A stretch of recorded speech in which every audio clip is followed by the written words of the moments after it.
Welcome to in the 13th day of the Agent and TJ challenge, and I hope everything going great from your side with honesty.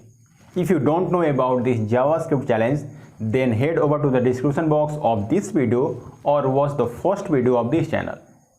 By the way, here is a plan for today's, and let's get into the real adventure of JavaScript. First, today solve a code words problem that was based on a Boolean conversion.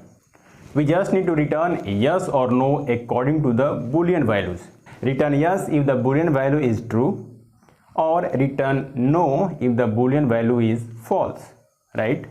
So it's very simple question. We just need to use conditional. That's why I have used ternary operator over here, and that's all. Then I complete documentation on GitHub about control flow in JavaScript.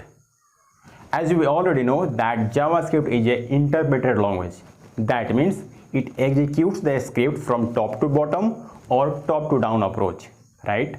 Let's discuss more about control flow in JavaScript or any programming language. The control flow is the order in which computer executes statements or lines of code in a script.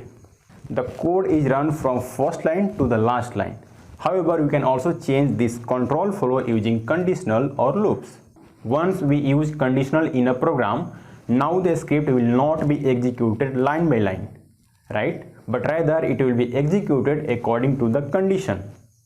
In this example, if I pass a false value as the condition of the if statement, then it will be skip the code written inside the if block of code, and the control flow of this program will be moved into the else block of code.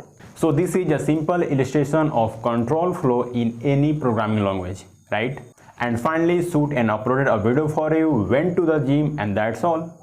So that was some challenges I faced on the 13th day of the Agent and TJ challenge. Let me know what obstacles or challenges you faced on this day.